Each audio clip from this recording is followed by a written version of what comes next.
Are you feeling stuck in your social work career, wondering if you're even on the right path? You're not alone, and that's why I created the Career Clarity Challenge. In just 5 days, you'll reflect on your values, discover your strengths, create a simple action plan, and learn how to use supervision as a real tool for growth. By the end of this challenge, you'll feel clearer about what matters, more confident in your strengths, and ready to take your next step. Sign up today. It's free, it's practical, and it could be the reset you've been waiting for. Just head to the show notes to join the Career Clarity Challenge now.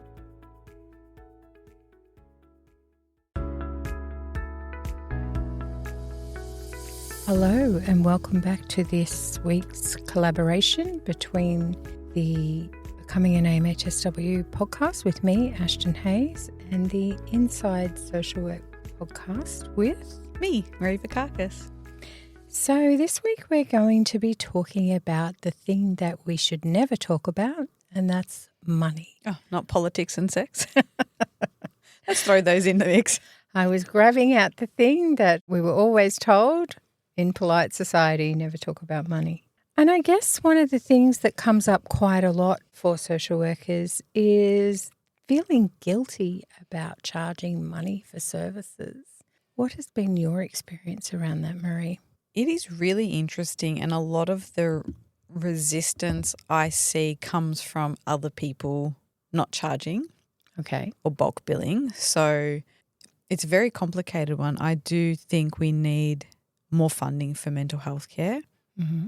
And I do think we have a lot of room to improve our supposed universal healthcare system. And I need to make money to pay my bills and expenses. I didn't take a vow of poverty being a social worker, and I've been very motivated by money because I want to do stuff. Mm-hmm. I want to live and travel and have a car and do all of those things. So I've always been very focused on making sure I'm getting paid what I'm worth, and I have been appalled by how poor our industry pays compared to some people with a similar qualification but in a different industry. Mm-hmm. My first salary was like $37,000 a year.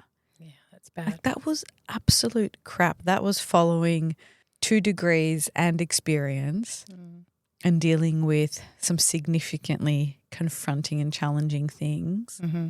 And it was terrible. And we're made to feel like we should just do it because we care, or we get salary packaging or some muffins somewhere. And I just think it's such crap to think we're already doing hard work. We're qualified professionals, and we're working with some of the most difficult or complex environments or systems, and then just do it because we care.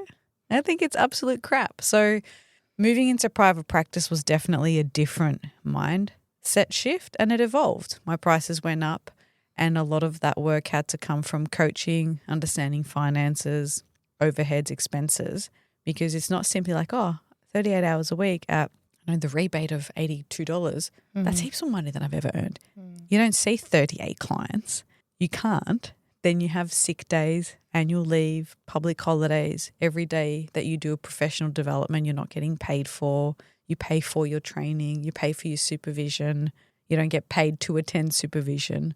There's so many overheads. So I started to have to think of it from the cost of doing business. And like with food, there are some gourmet restaurants and chef's hat restaurants, and there's people that advocate for food security, and there's a space for all of that. Yeah. So it's hard. It's still something I grapple with. But how about you? What do you hear with money? I think that one of the things about being a social worker is this concept around it being a caring profession, which of course it absolutely is. But I think that the caring element of it is very much caught up within the gendered concept as caring being an integral part of being female, and that social work tends to be a female-dominated industry. And so there's almost this, sometimes there's this idea of a race to the bottom where being a martyr in terms of, sitting in places of low pay and poverty somehow speaks to how good of a person you are, how good of a social worker you are, because you're not doing it for the money. And I've never met a social worker in my entire career who said, yeah, I decided to be a social worker because I thought I would make lots of money. But when I think about the idea of social workers, particularly those in private practice, being sometimes accused of being not true to social work ethics and values because of the fact that they charge a fee for service, I often wonder whether there are social workers out there who would tell their client, in order to be a really good person, you really shouldn't ask to be paid what you're worth. You should work for less. You should work for a lower salary. Don't ask for appropriate remuneration because that doesn't reflect well on you as a person. I cannot imagine any social worker saying that to their client when they're supporting them out of, poverty, out of homelessness, out of domestic and family violence, that they're saying to them, in order to really achieve and get yourself out of this position that you're in, it's important that you're not paid appropriately. There's so much in that. One part of me thinks they would not say that, and yet there would be this tall poppy bit where charge what you're worth. But then once that worth becomes unaffordable for me as a consumer, I'm not okay with that. Right.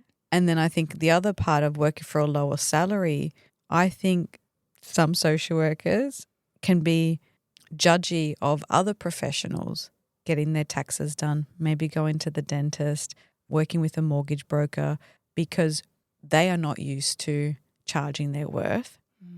It can be quite affronting to see someone else charge what they think is fair for their work. Yeah. And that can be anything from DIY things around the house to e-commerce, like other parts. So I think it limits what people spend their money on and how they view others. And maybe that links into money stories, which we'll talk about on another day. I think it can hold us back as well and create judgment for other professionals.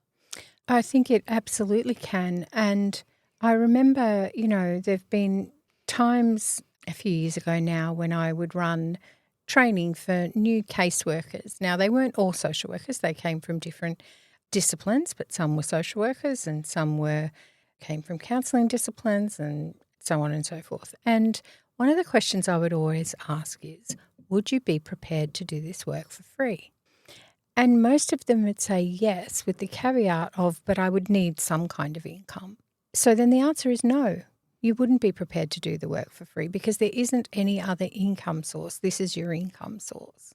And so I think that we should be advocating for each other as a profession for increased income that appropriately reflects the training, the fees that we pay, the insurances, the supervision, the business overheads if you're in business. But oftentimes I hear of social workers, all the time I have social workers who come to me for external supervision or see the team for external supervision and say, I wish my employer would pay for this. I'm paying for this out of my own pocket, but I am being given the hour to attend. And I think that if you were supporting, say, if you were employing doctors or you were employing some other profession who had to meet certain continuing professional development requirements that directly related to the work that they are doing and the outcomes for the people that they are serving, then it would be a no-brainer to pay for the supervision. Or I hear people say, I can't afford to get supervision. And certainly that was my experience when I first started out. I came across some very old pay slips the other day. Remember those paper pay slips? No, you're too young? No, I got them. I remember I used to get paid in an envelope in cash, and a little yellow packet. It was just literally written on the front.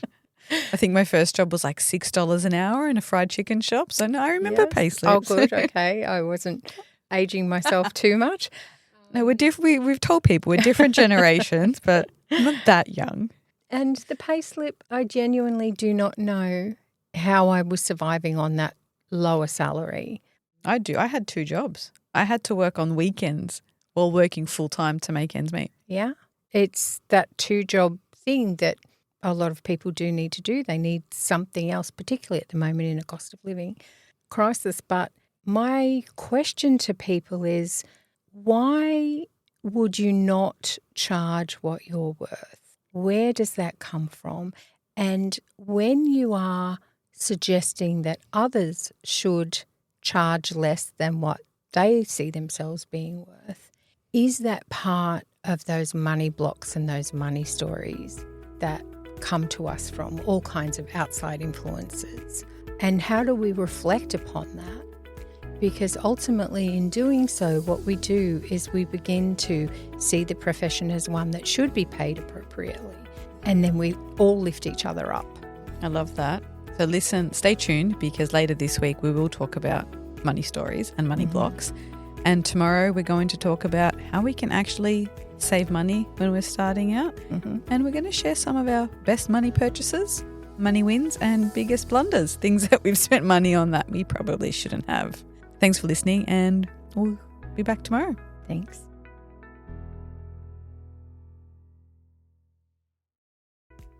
Are you feeling stuck in your social work career, wondering if you're even on the right path?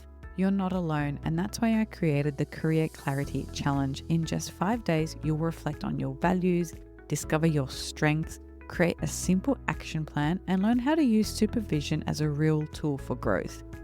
By the end of this challenge, you'll feel clearer about what matters, more confident in your strengths, and ready to take your next step.